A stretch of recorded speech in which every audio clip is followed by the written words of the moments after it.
Пришла коляда наперед Рождества. Добрый вечер, щедрый вечер, добрым людям на здоровье. Бачу, бабу коля пече, ножика має, ковбаску крає. Бери, баба, ножа острого, дивиш, сало товстого. Ішла каліда, калядуючи, калідай, калядицай, добрая і молодицай, калідай, калядицай, добрая і молодицай, царі господар, калядучика, калідай, калядицай, добрая і молодицай, калідай, калядицай, добрая і молодицай, решатався наверх ковбаса, калідай, калядицай, добрая і молодицай, калідай, калядицай, добрая і молодицай, бочку пшениці, бочку яриці, калідай, калядицай, добрая і молодицай, калідай, калядицай, добрая і молодицай.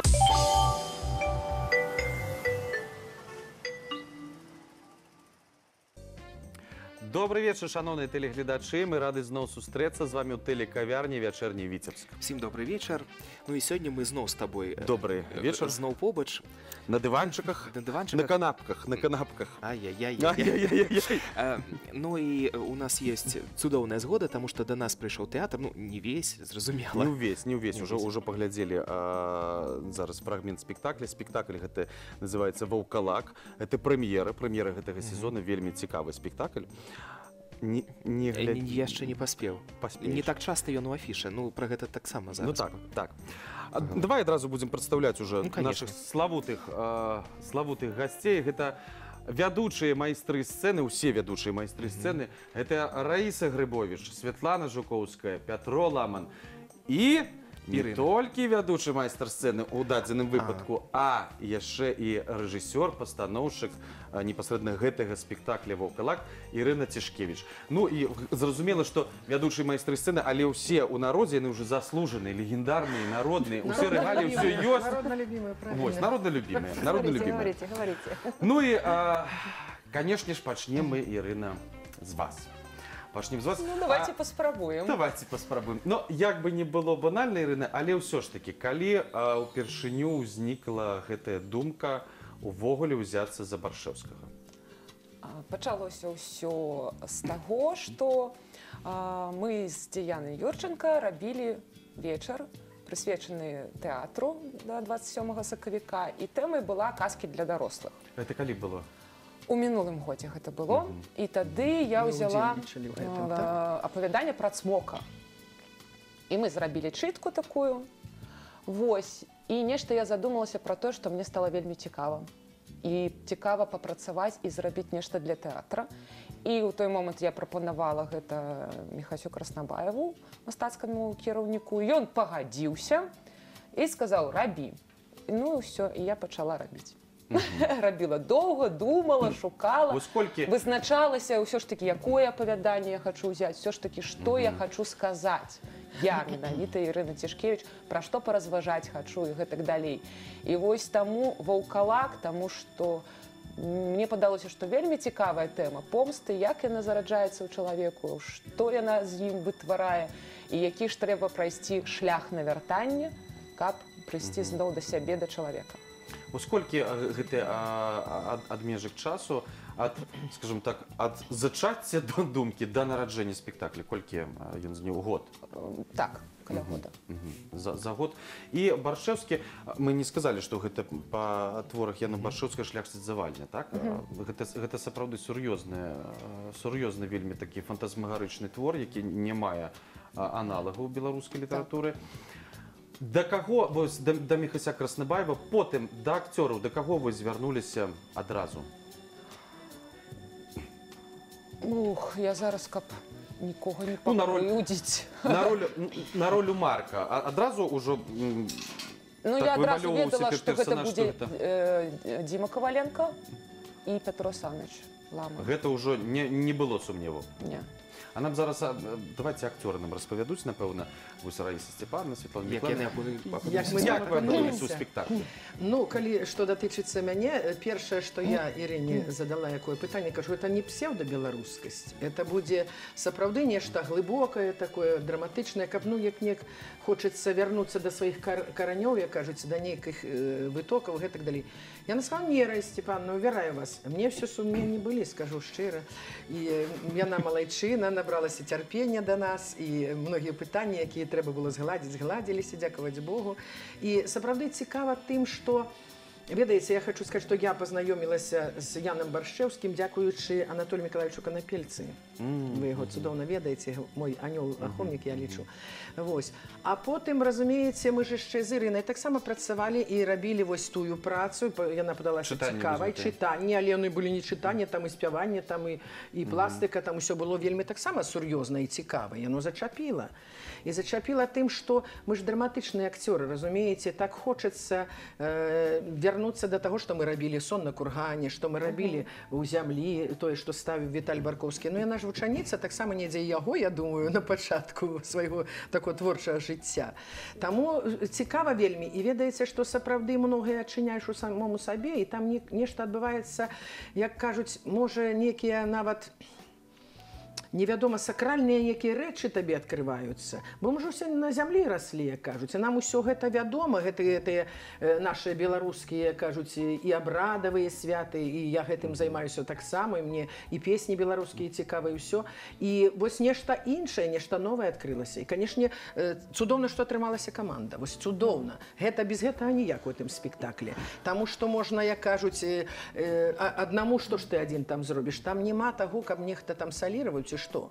Там ёсць тыя, ну, на каго, як кажуць, як на тыя стаўпы апіраецца гэта драматургія і гэты наш спектакль. Але цудоўна, што каманда нарадзілася, і мы ў адной звязцы ўсе там. І гэта цікава, і цікава тое, што, як кажуць, некім на генетычным кодзе нешта там адбываецца, нешта з падкоркі вылазіць само па сабе. І яно табе душу так раздзірае. Там нельга з холодным носом працаваць. Там трэба неяк так... Цікаво, не з холодным носом. Не з холодным сердцем, а з холодным носом. Ну, это моя такая приказка. Але в сердце, може, больш не з холодным сердцем.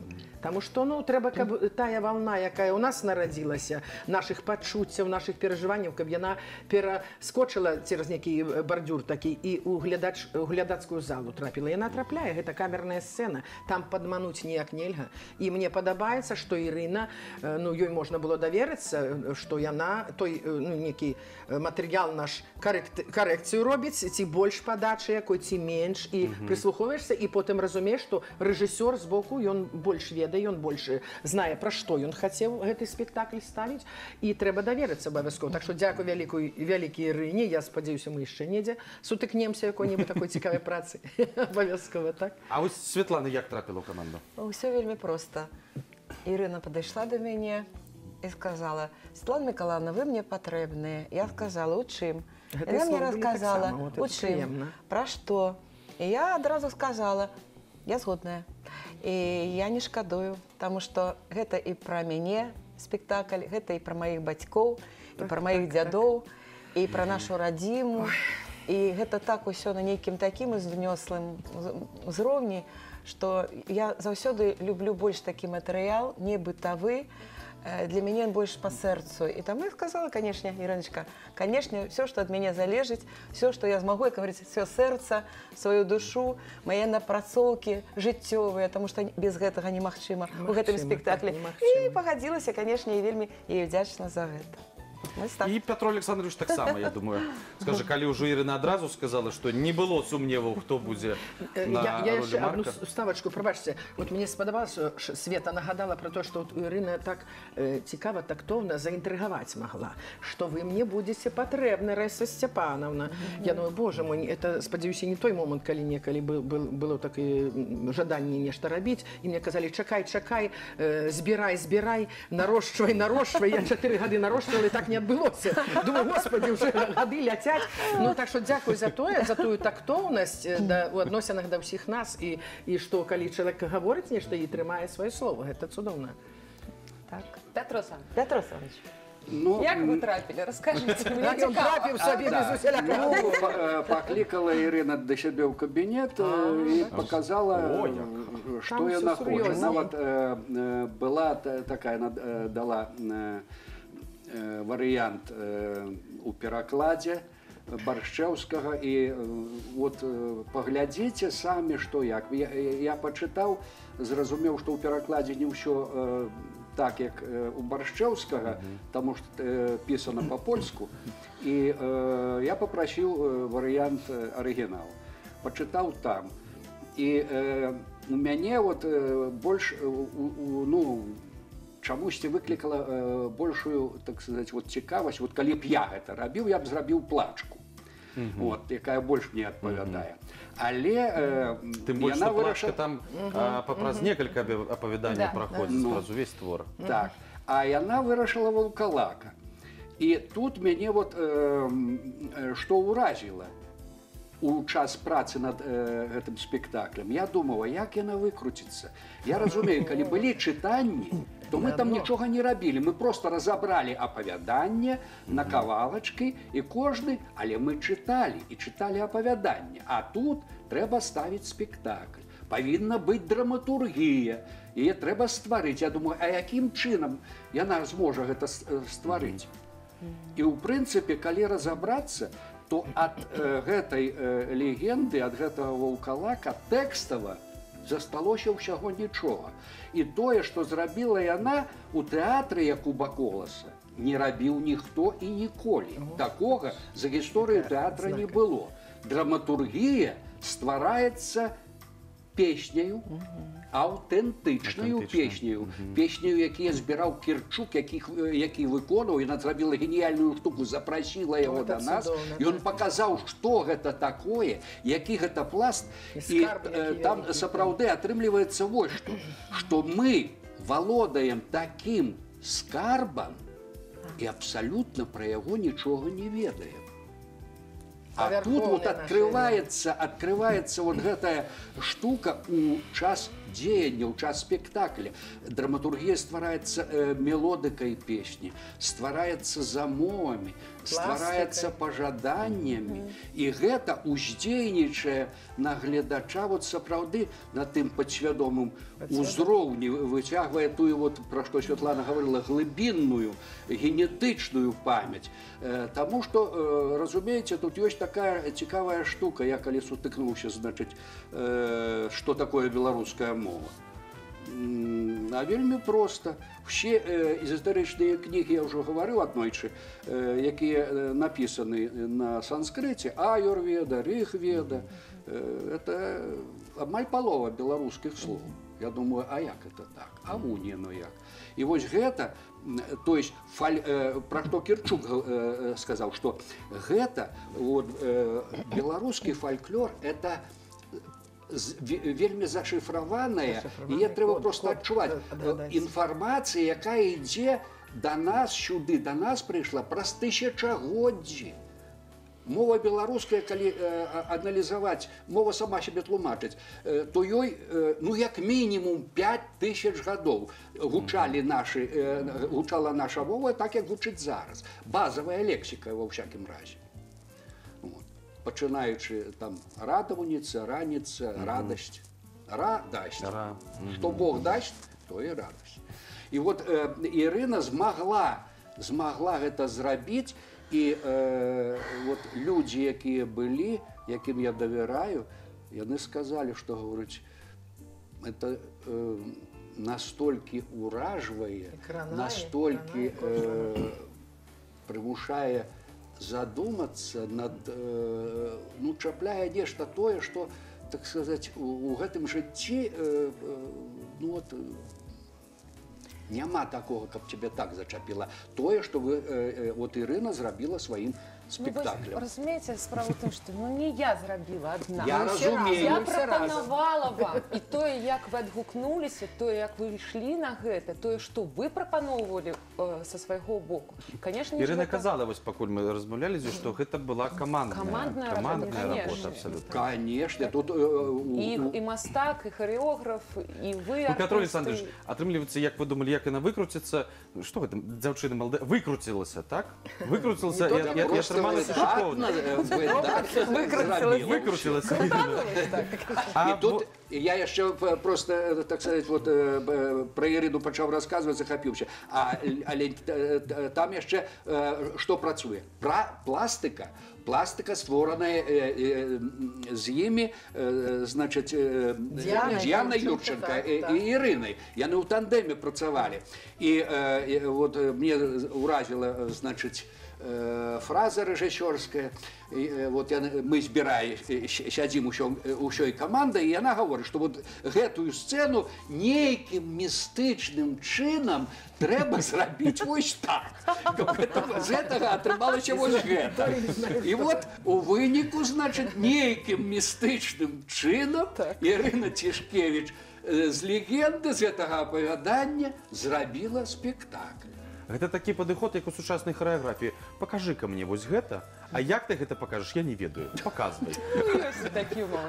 Гэта супраца з Діанай Юрченко, я так разумею. А можна яшчэ дадаць такое, што мае адчуванне ў тым сэнсе, што многія сцэны, моманты нараджаліся Тут, зараз і тут. Можа, назаўтра гэта сцэна перараблялася, але ўжо аснова рабілася. Мы самі усе разам адчувалі, нараджалі. А яшчэ мне падабаецца, гэта ёсць, і было такое у Анатолія Васильева, мы ведаем у Маскве, такое распрацоўваў, што мы, мала таго, перад кожным спектаклем там распеўкі і практыкаванні робім на адчуванне друг друга.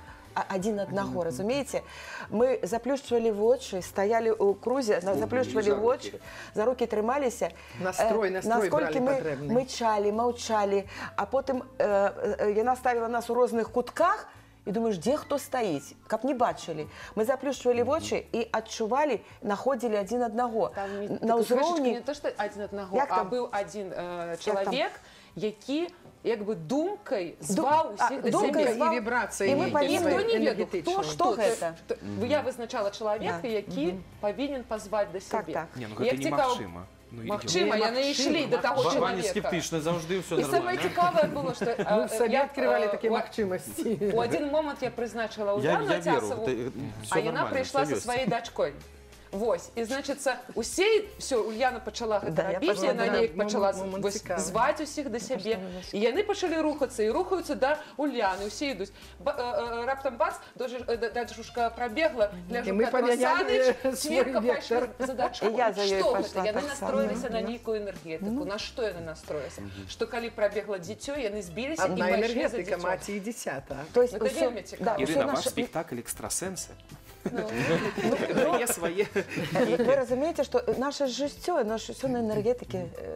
Я вот сижу тут, я подумаю про человека, який далёка-далёка ад мяне. И он мне потом телефонуе, говорит: Света, ты про меня зараз думала, правда? Я кажу: да, правда. И ну ж так, як бывае ў жыцці, всё на энергетике. Света Миколаевна, подумайте, калі ласка, про Івана, там, ну, где-нибудь о 7 године раніцы. Добре.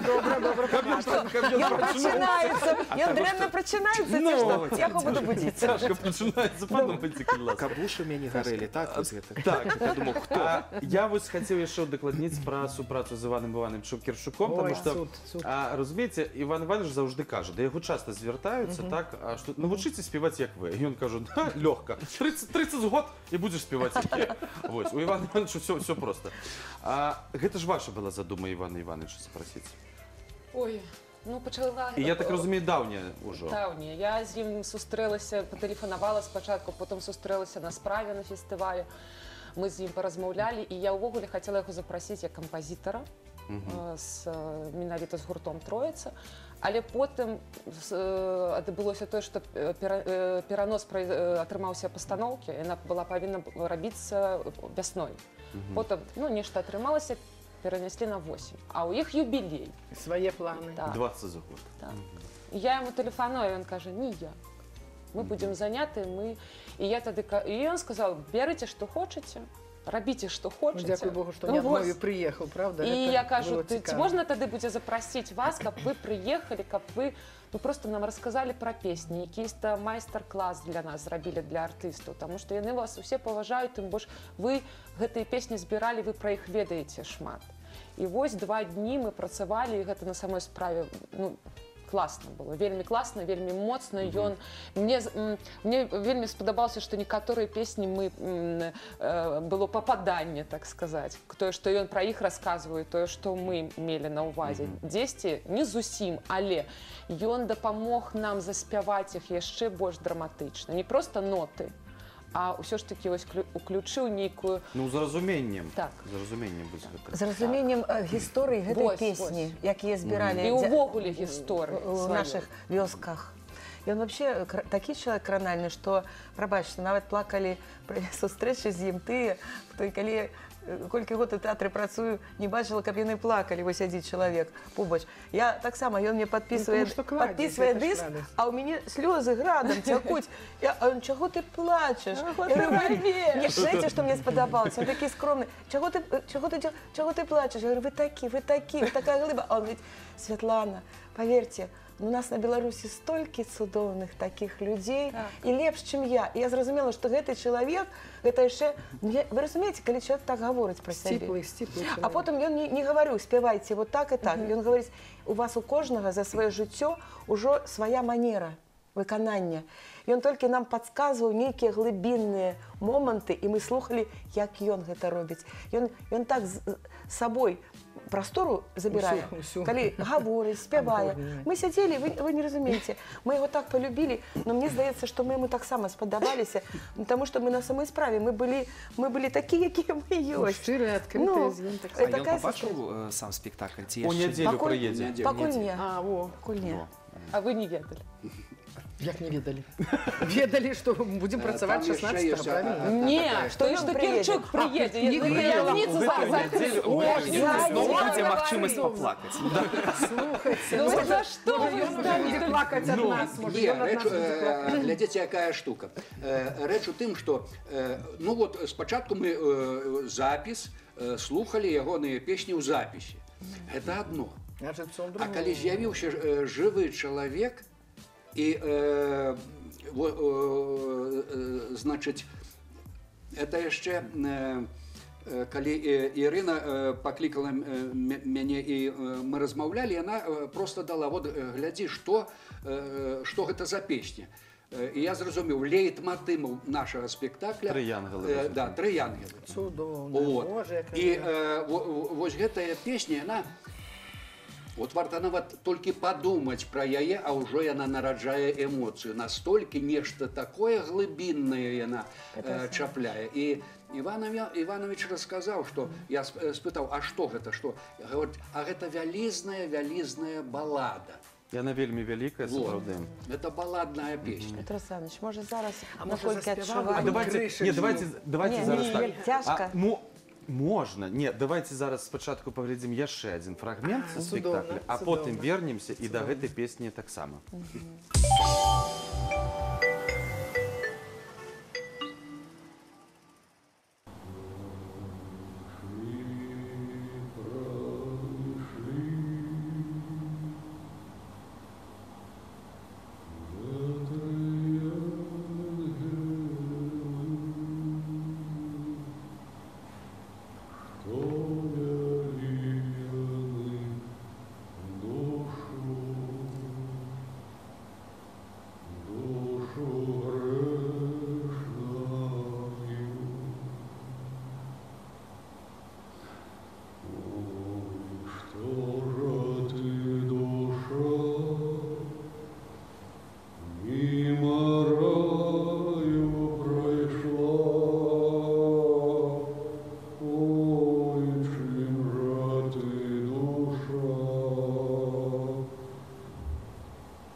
А вось мы паглядзелі яшчэ адзін фрагмент са спектакля «Ваўкалак» і нагадваем, што сёння ў нашай студыі акцёр Нацыянальнага акадэмічнага драматычнага тэатра імя Якуба Коласа. І размаўляем сёння пра спектакль «Ваўкалак». Зноў-такі па творы Яны Баршэўскага, апавяданне «Ваўкалак», «Шляхціц-завальня». Мы пачалі размову пра вось гэтую, я лічу, што гэта адна з самых складаных і сур'ёзных песень «Тры янгалы». І так, калі ўпершыню пачуў увогуле і ў выкананні Кірчука, гэта быў такі катарсіс, сапраўды. Петро Александрович, складана было спяваць яе вам? І вось, спектакль жа гэта ж не адзін раз. І кожны раз трэба яе пражыць. А яна вымагае вельмі вялікіх пачуццяў і эмоцый. У мяне была такая штука, што якраз мне патрэбна было нейкія высілкі для таго, каб тую эмоцыю, якая, так сказать, узнікае, привести до нормального стану, потому что эмоция просто захлёстывала, настолько глубоко уздзейнічае. Мне было вельмі складана утаймаваць яе. І калі, а я разумею, што, так сказать, кожная рэпетыцыя это паўтор, і любы паўтор, ён, так сказать, у нейкай ступені, значыць, таймоўваў гэтую эмоцыю і пераводзіў яе, таму што калі ёй даць волю, то это будзе ўжо, так сказать, паталогія. А калі, каб гэта было, так сказать, прадметам мастацтва. І гэта ўдалося, і у прынцыпе тады увогуле аказваецца, спяваючы эту песню, нічога рабіць і граць не трэба. А глядач, ён вельмі такі гад. Ён жа яму цікава назіраць не за тым, што ты граеш, а цікава назіраць, што ты там хаваеш, што ты схаваў, вот гэта. І калі ў цябе, так сказаць, ёсць гэты стан, калі ты хаваеш вот тое, ты не хочаш гэта паказаць, а гэта якраз, так сказаць, і чапляе гледача. А вось, прабачце, гэта паразуменне, што спектакль будзе не на вялікай сцэне, так, а на маленькай прыйшло на эксперыментальнай, прабачце. Прыйшло пасля таго, як вось з'явіўся Кірчук, з'явіліся ўсе гэтыя песні, ці адразу было зразумела, што гэта будзе так, да? Адразу, таму што вось хацелася менавіта, каб, больш камерная? Камерна, конечно. Каб буйны план будзе у вас. Другое існаванне артыста, вялікай сцэны. І настолькі глядач блізка, што вось ён чалавек, вось я бачу яго вочы і папробуй ты скусі хоць што-небудзь. Нельга? На вялікай сцэне можна схавацца за музыку, за пластику, за танцы, за кулисы, немного, за декорацию. А на камерной сцене, выбачайте, ты голый и все. Ты поспробуй сфальшивить, сам отчуешь. Потому что такое актер? Актер это, так сказать, такой конденсатор энергии. И он конденсует энергию глядача у сабе і тут жа перакачвае назад. І вось гэты працэс ідзе ўвесь спектакль, і менавіта таму тэатр жыў, жыве і будзе жыць. Таму што то кіно заб'е тэатр, то тэлевізія заб'е тэатр, а зараз яшчэ адзін тренд. Інтэрнэт заб'е тэатр, а вот нічога падобнага. Ні тэлевізія, ні кіно, ні тэатр, ні табе. Вось гэтая энергетычная перакачка, энергаабмен, які адбываецца тут і зараз. Вы зараз сказали про тое, што акцёр голы, але гэта так, голы ў двукосе, канешне, потому што на афіше я пабачу 16+, і думаю, как бы там чаго. Не, мы хотели. Я нават ведаю, у якой сцэне. Эратычная сцэна. Яна хацела спачатку ўсіх нас прамыць. Я хацела ўсіх. Яны ж потым начали мне расказваць, што у мяне тут вось каленка не так... Ну, не, каленка ж такі показала. Іван Іванович даехаў, а Ірына, напэўна, кагосьці яшчэ запрашала, каб можна было ўсіх і галіць, але не даехаў. Спецыялісты. Было б ужо і так. Не, ну крышечку оголили там моладзь усё ж таки. А мне спадабалася, што ўсё ж таки прыкрыта, все у нас это прыкрыта, і я хочу сказаць, што падзячыць і Карымавай Юлі за касцюмы і за вырашэнне ўсяго спектакля. Я не ведаю, мне здаецца, што зоркі сышліся, як это сказаць. Уся каманда, разумееш, уся каманда. І Роман дапамагаў баярынцаў таксама в этой працы. Вы разумееце, калі пабачыла гэтыя вілы, а Роман граблі, прабачце мне, калі ласка, граблі на рэпетыцыях, калі пабачыла, вы не разумееце, это мои рукі не хопіць паказаць. Так ён сказаў, што гэта яшчэ не тыя самыя вялікія, якія былі і цягалі нашыя беларусы. Ён ужо скрамней узяў. Ну, калі гэтыя граблі я пабачыла, у мяне зноў это, я плаксівая стала. Мне пашлі слёзы. І зноў голас Кірчука, чаго ты равеш? Аднаго вспомніла бабулю, дзядулю, сябе маленькай, і думаю, боже, як усё цудоўна. Я была маленькая, граблі такі ўжо вялікія былі. былі. Вы разумееце, вы прыйдзеце на гэты спектакль, вы проста сядзеце ў залу, і вы адчуеце гэту ўсю атмасферу, адчуеце, ужо пабачыўся, што там як арганізавана гэта прастора. Гэта прастора арганізавана. Но ўжо ад нас залежыць, як уже мы арганізуем гэтую прастору далей. Тут, дарэчы, вот якраз гаворачы пра афармленне і зноў жа пра рэжысуру, ёсць такі вельмі цікавы факт. Вот там у Баршчэўскага волат, які скідвае галоўнага героя ў магілу. Вот выкопай мертвяка, гэта будзе цела твоё, і ты ў ім будзеш жыць, пакуль не зжывеш свае грахі, сваю карму. І піхае яго туды, волат. Я думаю, а гэта якім чынам? А гэта што гэта такое будзе? І ў прынцыпе гэта адбылося так. Юра Цвірка, ну ён у нас увогуле, так сказаць, чалавек вельмі габарытны, но ён росту невысокага, і думаю, ну які волат.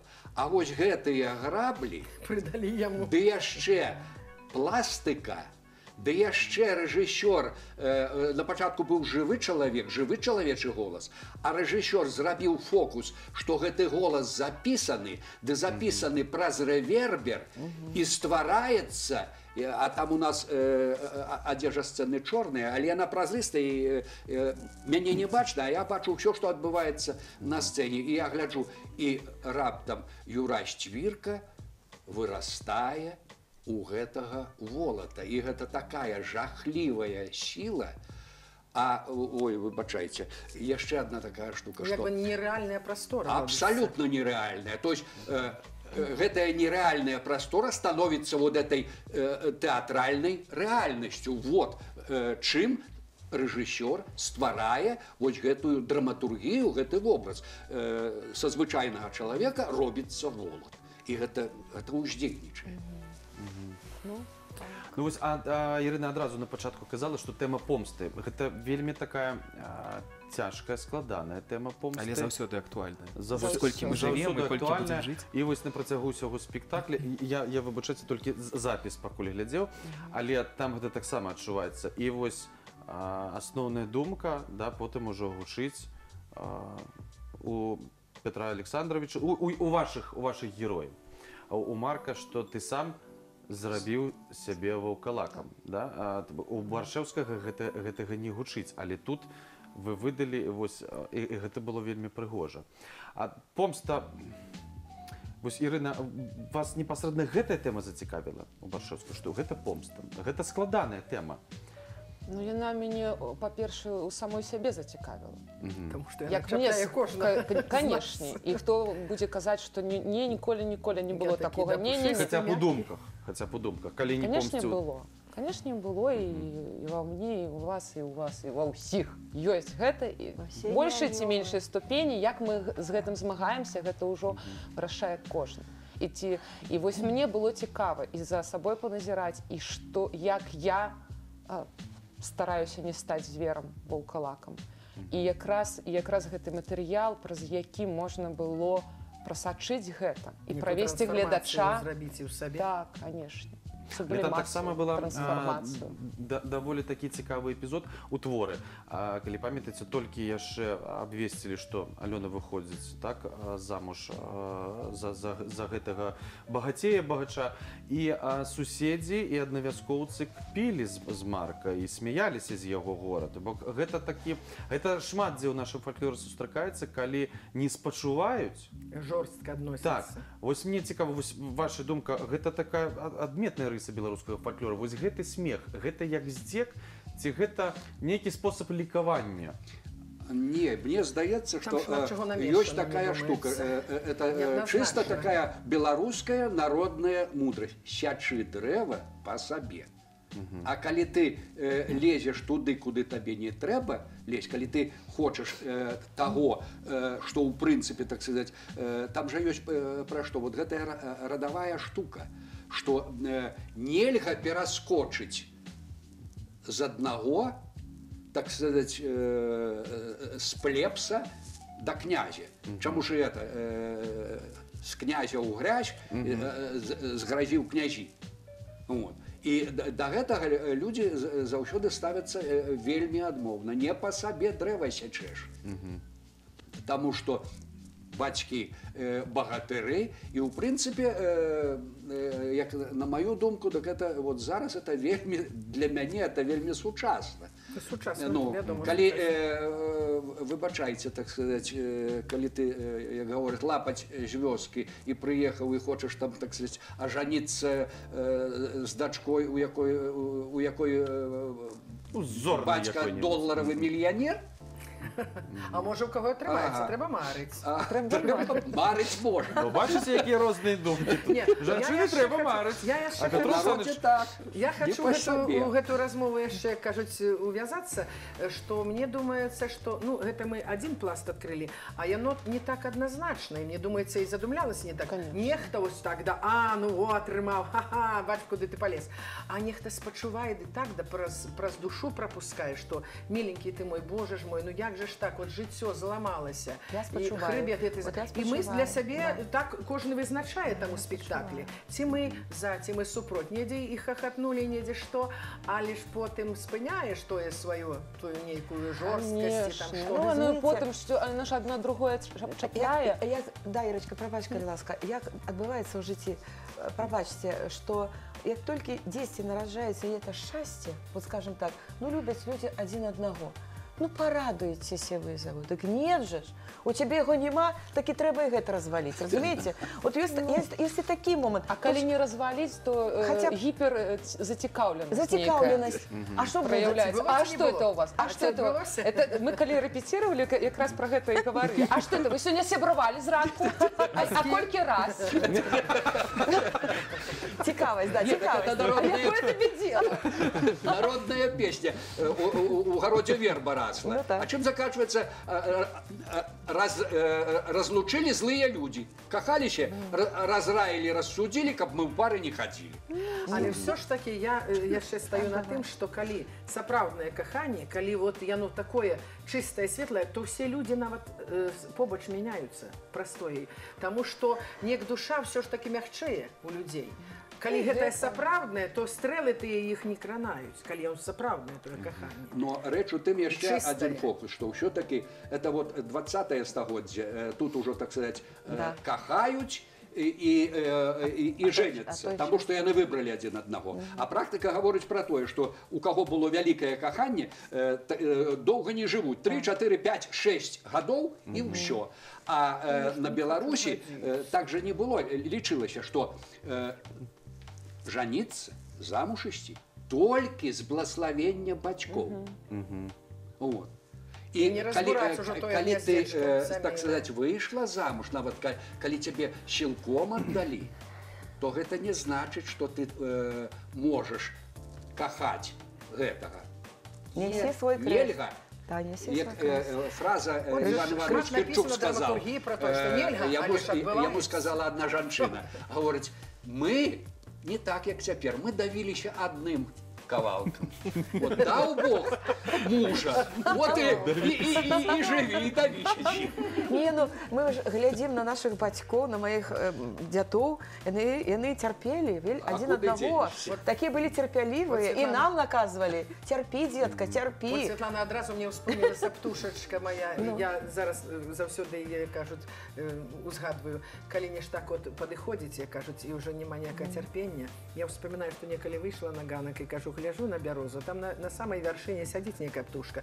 І думаю, што яна там спявае, тая птушка, а яна: цярпі, цярпі, цярпі, цярпі, А вы ёй песню.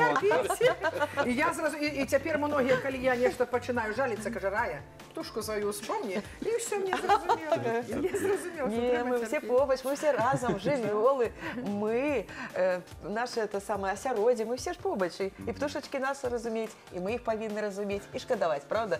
Як мне падабаецца на Беларусі слова шкадаваць. Не шкадаваць, ой, як мне шкада яго, не, а казалі ў народзе, у нас казалі: глядзіце, яна шкадуе яго. Любіць, значыць. Хорошее, добрае слово беларускае такое. Давайте яшчэ пра адзін такі важны складнік. У нас ёсць яшчэ некалькі хвілінак. Дыяна Юрченко працавала таксама над спектаклем, і гэта заўважна, рухі сучаснай харэаграфіі яны прысутнічаюць, і гэта толькі надае яшчэ больш сэнсу і больш прыгажосці і думак. Як з Дзінай атрымалася праца? Вот так, як слово. Дзіна ўвогуле, яна такі чалавек, які вельмі умее працаваць з акцёрам. И с режиссером. Это что немаловажно. Да, и с режиссером. Потому что она ж сама режиссер, она сама творца, она стварае, и она хотела вот гэта, калі б яна ставила, она зрабила вот так, и при тым гэта читается ў час працэсу, но режиссер сказал, значит, я зараблю так. А яшчэ одна, это так само вот уразила мяне, что Діяна аднойчы сказала, что говорить: я паспрабавала рабіць тут харэаграфію. А яна не лезе. А яна ў гэты спектакль просто чужародная. На самой справе, нават у вясельнай сцэне нешта яна нейкі простыя рухі давала. Але рытмічныя там. Пластыка, толькі пластыка. І все, яны пачынаюць танчыць, я гляджу, які божа, і вось гэтая пластыка, гэта немагчыма глядзець, гэта не тое. А потым так, таму не танцы, а вось пластыка. І пластыка нараджае драматургію. А можна, мне хочется гэта сказаць, як мне здаецца, пра што у нас спектакль? Можно сказать? Размаўлялі. Давайте пра што спектакль. Я шмат думала, і вось мне прыйшла такая думка, што я скажу словамі вельмі цудоўнага паэта, які ён падыходзіць да нашага матэрыяла Арсенія Тарковскага. Ён сказаў: когда тебе придется туго, найдешь и 100 рублей, и друга, себя найти куда трудней, чем друга или 100 рублей. Вось мне здаецца, што наш спектакль – гэта пошук самога сябе. Гэта у кожнага свой шлях. Але як мы ідзем гэтым шляхам? Памыляемся, грашым, робім памылкі. І як мы з гэтага самі з сабой працуючы, вядзем разговор, размову з Богом, ідзем і выходзім ўсё ж такі куды? На шлях.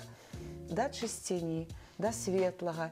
Прабач мяне, сябра, прабач, я быў такі, не такі, які патрэбны. І гэтак далей. І вось гэта ў фінале, калі мы ўсе ідзём дарогай, будзе такі фінальны спектакль, кожны з нас нясе свой крыж, але нясе і свой свет, свой сусвет нясем, разумееце? Это цудоўна. Таму мы кожны ідзем да самога сябе. Нават пасля гэтага спектакля мы ўжо іншыя, якія працуем у гэтым спектаклі. Разумееце? Дарога на вяртанне. Дарога на вяртанне ідзе. Але патлумачце мне, калі ласка, у нас зусім мала часу засталося. А чаму так мала ў афішы гэтага спектаклю? Ён не кожны тыдзень, гэта ж прэм'ерны, трэба ж яго паказаць, каб усе пабачылі. Всё банальна просто. Вось я учора захацеў паглядзець, а не змог, не было.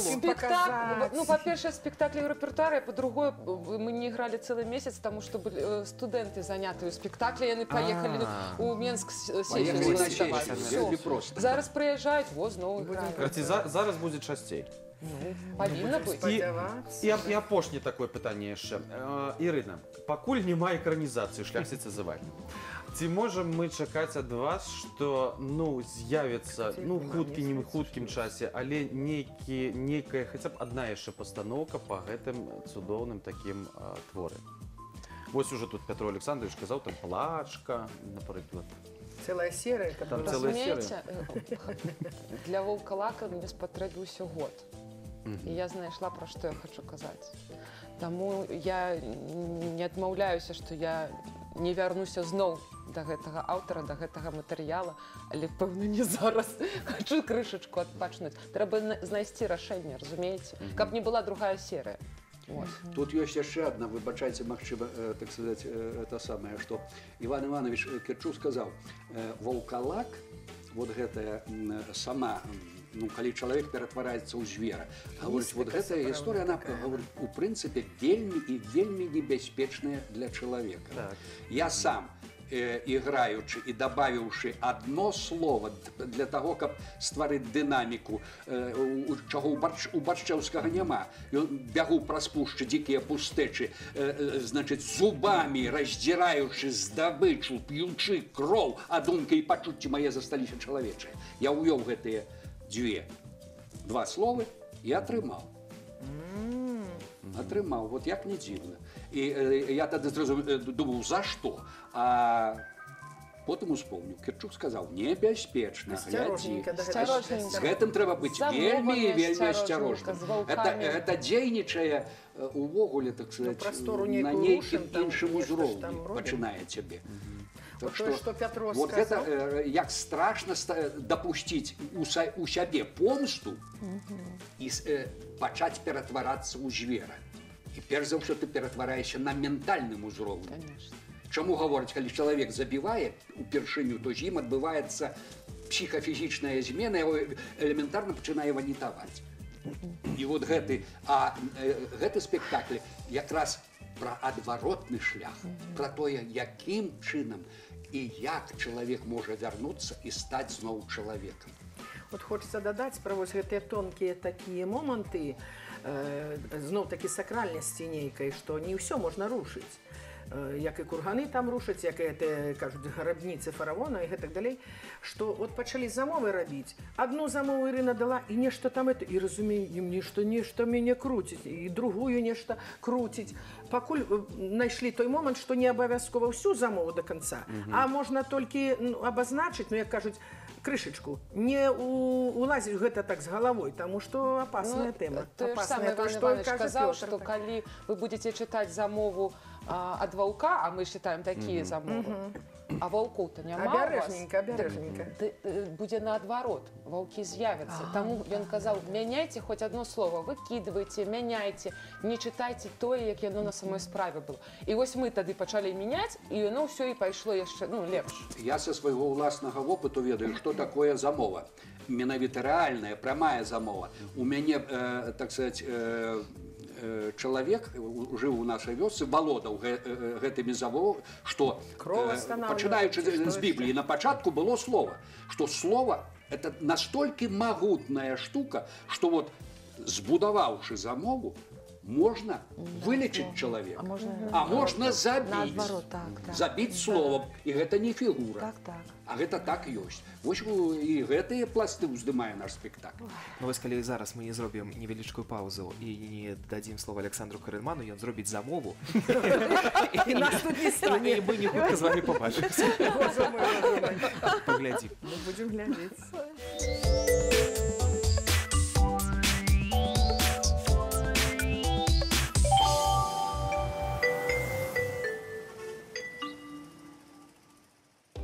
Когда наши дети станут родителями, они явно будут своим детям рассказывать о том, что вот в их времена была музыка, так музыка. Ой, детка, между нами, по временами. Короче, сегодня ехал вот под это, понимаете, даже не могу напеть. И вот я задумался, а нужно ли принудительно заставлять своих детей слушать хорошую, по вашему мнению, музыку? Это надо обсудить. Поехали. Как всегда красивой быть? Это надо обсудить. Как кредиты погасить? Это надо обсудить. Как удачно пошутить? Это надо обсудить. В общем, быть или не быть? Это надо обсудить. Сегодня я вез дочку в сад, и она попросила меня поставить песню «Потому-шка». Там, короче, ну прям ужас, короче. Нормальная песня. Как будто поют вот так, вот, знаешь, с издевкой над папой, как говорится. А ты видел, как он поет? Он так и поет. Да. Хорошо, что есть телевизионная версия нашей. Да, можно посмотреть на чат. Нет, там прям взрослый человек поет вот таким голосом. Мэвл, очень популярный белорусский артист. Сейчас я очень рад, правда, за него, но все-таки я где-то внутри себя понимаю, что это не та музыка, которой нужно учить своих детей с детства, чтобы они потом как-то вырабатывали свой музыкальный вкус. Так это или нет? Вообще, нужно ли навязывать какой-то, по своему мнению, хороший как бы музыкальный вкус своим детям или нет? Пускай сами как-то определяются. Ну, это, знаешь, это вот история, наверное... Опять-таки, двоякая. Да, двоякая. Это то же самое, как, наверное, наши родители говорили нам, что вы тут с этими телефонами тут ходите. Да, тут возьмите как бы книжку, почитайте. Вот, нам это понятно. А вот твоя дочь едет и думает: пап, ну тут понятно, крутая песня, «Потому-шка», там все дела, все слушаем в садике, все танцуем, на утренниках танцевали. Отстань со своим Кипеловым. Не, у меня Кто это вообще? У меня на утреннике было «Куда идет король, большой секрет». Там не «Потому-шка» была. Не, ну слушайте, ну всегда прививали же дворяне своим детям, и учили они и инструмент, и танцы, и это только было доступно людям, которые имели средства. Сейчас, если отдать в школу музыкальную, не факт, что понравится твоему ребенку эта музыка, потому что он скажет: а когда я буду на скрипке «Потому-шку» играть? Слушайте, но мне не нравилось. Я ходил в музыкальную школу, и я, если честно, не догонял там, да, я не понимал, почему мне должен нравиться Моцарт или почему мне должен нравиться Шопен, и потом я пришел к тому, что мне какие-то композиторы нравятся и не нравятся. Наверное, как-то годами устанавливается, веками устанавливается хорошая музыка, хорошая литература, хорошие фильмы. Мы же все понимаем это. Ну, то есть есть же у нас понимание, что хорошее, а что плохое? Или это слишком субъективно? Ну, наверное, в семье, которые как правило, слушают дальнобойную 34, понимаешь, постоянно крутится. Что это такое? Ну, как я понимаю, это типа шофер, дальнобойщик, да? Нет, это хорошая песня. Это хорошая песня. Это хорошая песня, да, это хорошая.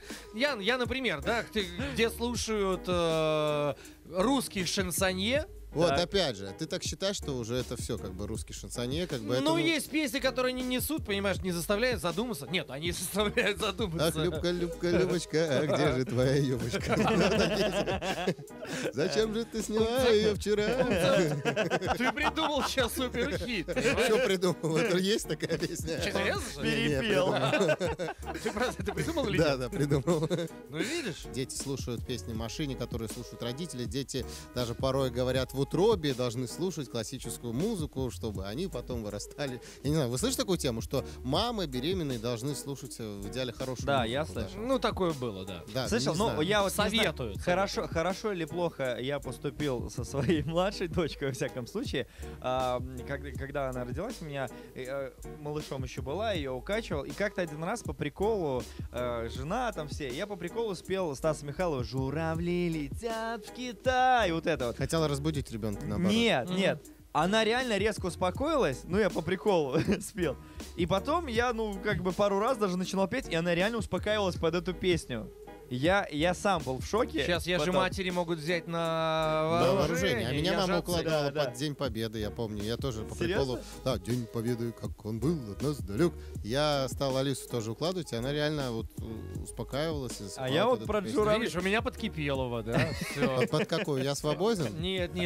От края до края небо. От края до края. А если бы он... От края до края небо в огне сгорает, потому что... Ты знаешь, бы мало понравилось. С таким темпом, да, вот так вот, знаешь, качать быстро. Ну, это да. Сейчас просто музыка делается не для того, чтобы стать каким-то достоянием искусства или чем-то, а для того, чтобы очень плотно попадать в аудиторию. То есть сейчас в основном распространение какого-то творчества, оно идет скорее в социальных сетях, и там все очень зависит от аудитории. То есть если твоя аудитория допустим, там 25-34, да, то нужно в нее именно бомбить и доносить какие-то смыслы, песни, слова именно для этих людей.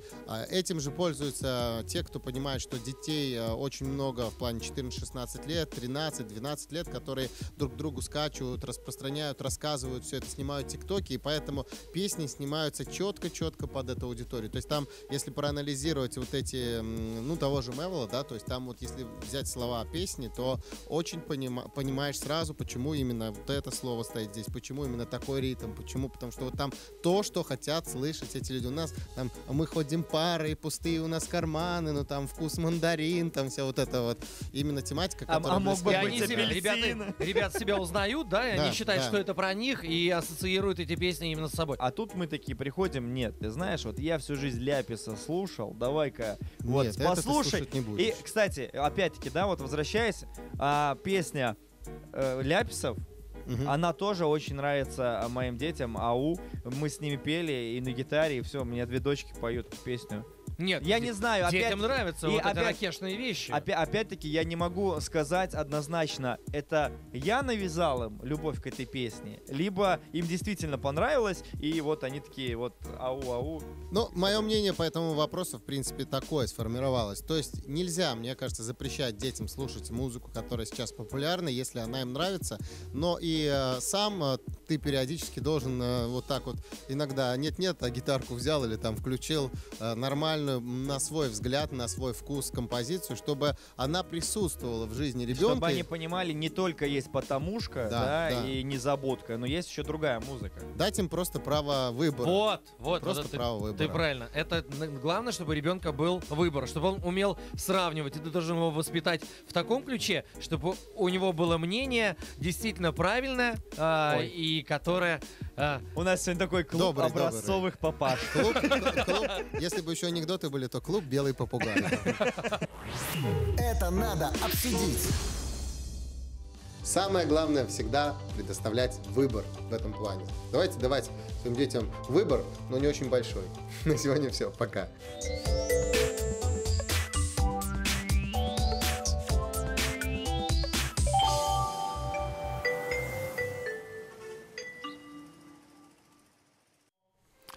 Ну что ж, нам засталося тільки розвітатися з нашими цудовними гостями. Дякую за щиру розмову. Я думаю, що там за апошні час саме щира розмова атрымалася.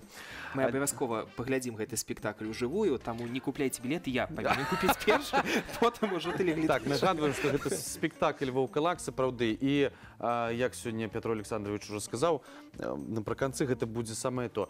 Тэатр жыў, жыве і будзе жыць. І зараз для вас выступае Раіса Сцяпановна Грыбович. Несумнага вечара і пакуль. Всего добрага.